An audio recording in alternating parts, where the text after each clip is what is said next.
Retired homicide investigator Dave Perry is back with us again tonight to help us better understand this very unusual investigation. So, Dave, I want to get your reaction to a couple of moments from that press conference with Calgary Police Chief Rick Hansen this afternoon, and one in particular at the very beginning when he made that announcement where pretty much everyone watching gasped. This is it.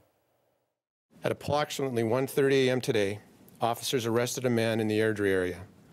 He is currently in custody, and charges of 2 counts of first-degree murder and 1 count of second-degree murder are pending.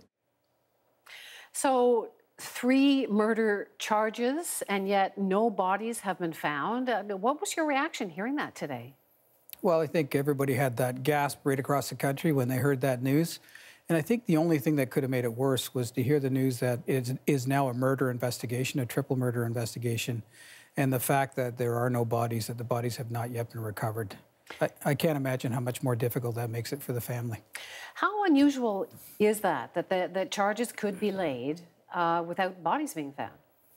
Well, it's not common, but I can tell you it does happen from time to time where there is evidence that's gathered that can prove that somebody's responsible for a murder before the bodies are recovered. And we had a recent case in the Toronto area where a little girl was abducted named Tori Stafford, and there was a similar situation there. There were 2 people arrested and charged, and it was at least a week or 2 before the body was recovered.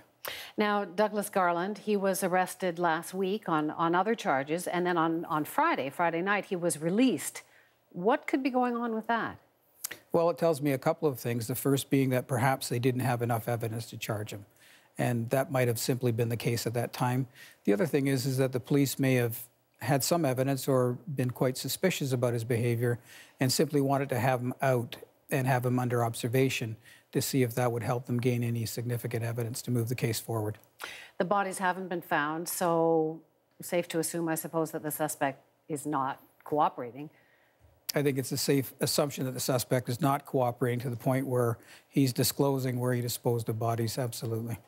So I want to get your reaction to another moment from that press conference today, and this is basically where the police chief turned to the public to ask for their help in finding the bodies. Have a listen.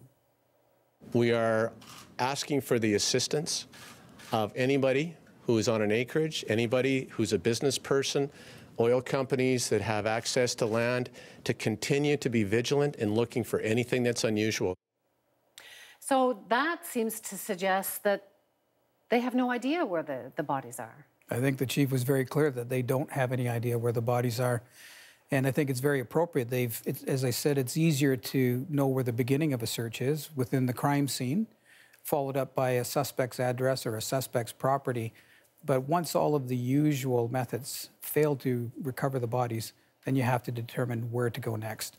So the chief is simply asking the public to get out en masse instead of having hundreds of police officers searching in grid patterns in potential known areas. Now he's asking the public to get out. And what we should have happen is that we've got tens of thousands of people that are now searching for these bodies. How big a search could that be? Well, I think it's massive. There's already been extraordinary search efforts, as large as I've seen in this country in a long time. And now that the bodies haven't been recovered, I think that the search is going to expand. And who knows where it's going to take them. But, finding human bodies sounds like a fairly easy task. But I can tell you through my experience, it's one of the most difficult things to do. It is truly like finding a needle in a haystack. Our country is so big, and there's so much open space, we just have no idea where they might be.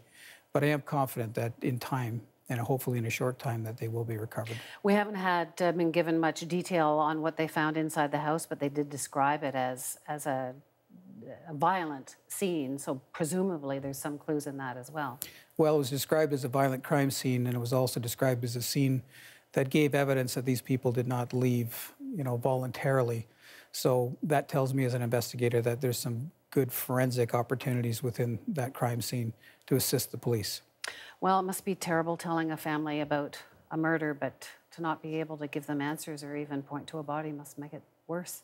It's your worst day in policing for sure when you have to tell a family this kind of news, and followed up by the fact that there's not even that component where you can say at least we've recovered your loved ones.